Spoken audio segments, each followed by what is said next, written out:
Assalamualaikum teman-teman, kembali lagi di channel YouTube Ari dan Indah. Nah, di video kali ini aku nggak bikin kue, tapi mau sedikit menjelaskan sama teman-teman, apalagi yang pemula ya, tentang mengenali bahan pokok untuk membuat kue. Nah, jadi banyak teman-teman yang nggak tahu juga pastinya kan, tepung itu ada berapa jenis, margarin dan mentega itu beda. Nah, di sini aku mau sedikit menjelaskan yang menurut aku, pengalaman aku selama nge-baking cake gitu. Jadi langsung aja kita ke pembahasan pertama, itu tepung. Jadi teman-teman harus tahu tepung di Indonesia tentunya ya, di umumnya itu ada 3 jenis. Kalau di Indonesia itu biasanya sih untuk mereknya kayak dari Bogasari, itu ada kunci biru, segitiga biru, dan tepung cakra kembar. Nah, jadi yang ketiga jenis ini yang sering kita gunakan untuk membuat bolu atau cake ini rata-rata yang segitiga biru, dan selanjutnya ada yang kunci biru gitu. Nah, di sini aku mau jelaskan. Yang pertama, dia protein rendah. Protein rendah ini terdapat di tepung kunci biru.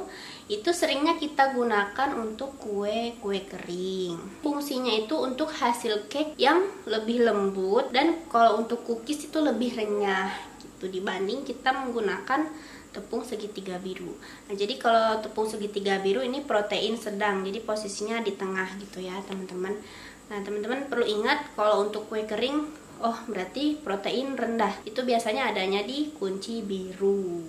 Sebenarnya sih nggak mesti untuk kue kering, untuk bolu-bolu juga bisa. Yang kedua itu protein sedang, terdapat di segitiga biru. Biasanya sih ini umumnya untuk bikin kue atau gorengan-gorengan. Nah, dia istilahnya all purpose, itu artinya tuh maksudnya bisa untuk semua jenis kue gitu. Nah, ini tepung protein sedang segitiga biru. Biasanya sih untuk macam-macam kue dan aneka makanan gitu. Oke, yang ketiga itu protein tinggi. Protein tinggi ini biasanya kita gunakan untuk membuat roti. Nah, jadi protein tinggi ini cocok untuk jenis roti, bakpao, karena mempunyai volume yang maksimal. Jadi kalau kita kan perlu roti itu ngembangnya bagus, bakpao itu ngembangnya bagus. Nah, itu menggunakan protein tinggi, biasanya di cakra kembar gitu ya teman-teman. Jadi tepung itu di tanah air kita umumnya sih ada 3 jenis. Pertama protein rendah,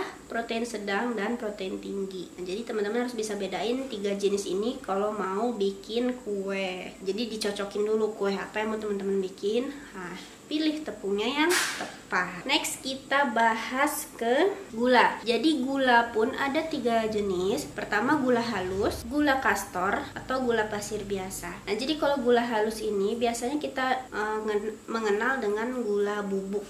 Jadi gula pasir yang di blender sampai jadi tepung gitu. Nah, itu biasanya kita gunakan untuk buttercream.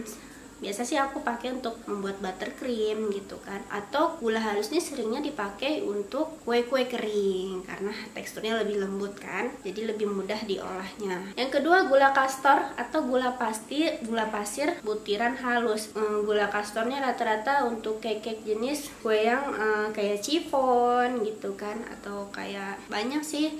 Tapi aku jarang juga pakai karena biasanya ya pakai gula pasir biasa aja umumnya yang kita jual. Tapi pilih gula pasir yang teksturnya agak lebih lembut gitu.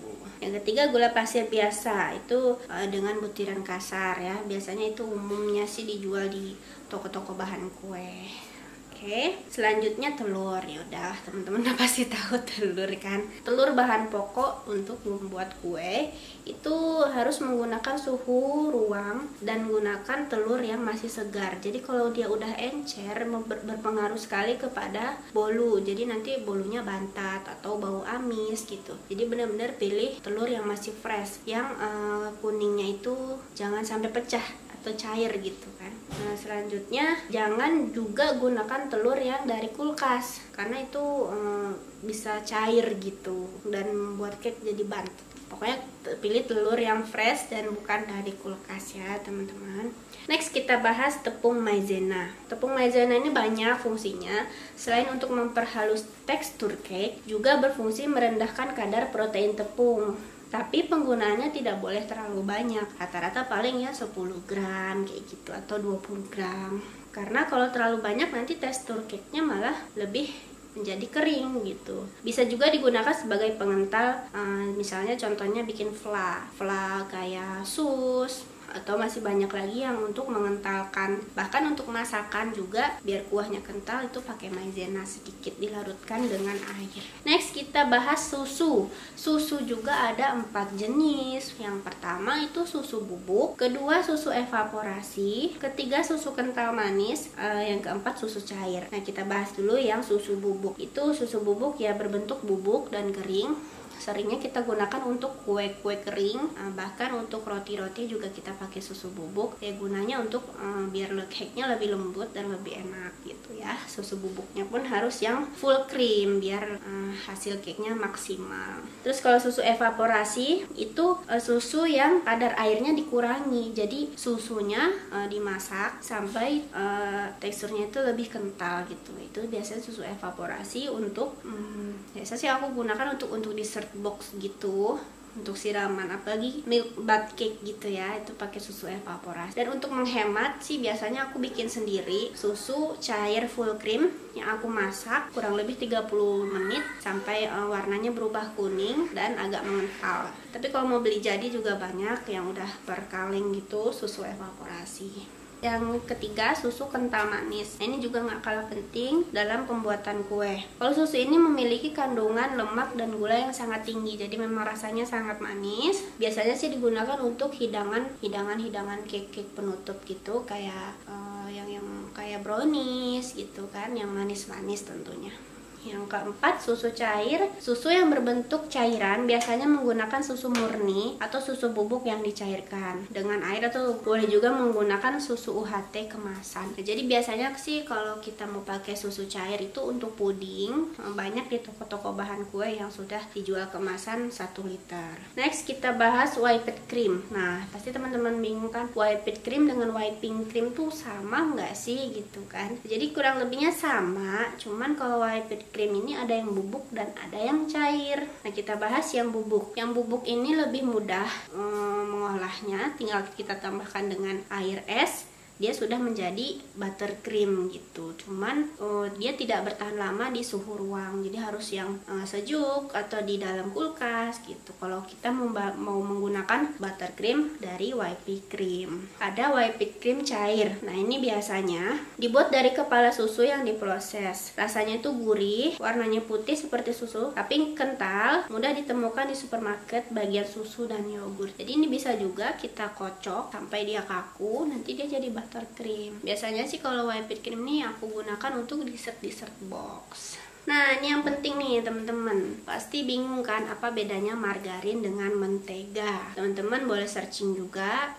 Di sini aku mau jelasin sedikit. Kalau mentega itu berasal dari lemak hewani. Jadi teksturnya juga lebih cair, lebih lunak dibanding dengan margarin gitu. Dan kalau untuk hasil cake menggunakan mentega atau butter ya, itu hasil cake-nya tuh jadi lebih lembut, lebih enak, lebih moist. Pokoknya kalau bikin kue menggunakan full butter atau mentega itu hasil cake-nya pasti enak. Cuman harganya tentunya lebih mahal dari margarin. Nah, jadi kalau margarin itu yang sering kita temukan di toko-toko bahan kue yang kemasannya persegi 4 gitu, rata-rata 200 gram. Nah, itu yang kita sering gunakan untuk mengoles roti, mengoles loyang. Nah, itu namanya margarin. Jadi kalau margarin ini terbuat dari lemak nabati. Rasanya sih nggak terlalu gurih karena dia berasal dari tumbuhan. Ya gitu ya teman-teman. Jadi kalau mentega dan margarin itu beda. Kalau mentega teksturnya lebih lembut, lebih mudah mencair. Kalau margarin teksturnya lebih padat.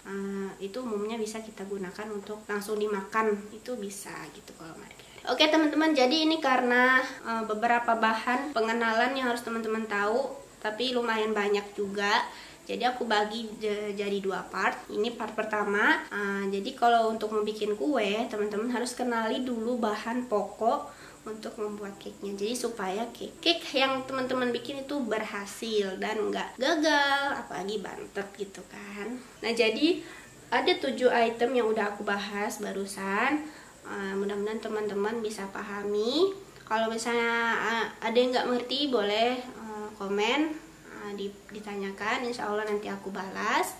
Dan tungguin part keduanya, aku bakalan bongkar aku bakalan bahas fungsi-fungsi bahan cake lainnya yang teman-teman banyak pertanyakan. Kadang, Kak, pakai ini boleh nggak, pakai ini nggak usah pakai, bisa nggak? Nah, itu salah satunya aku mau bahas tentang baking powder.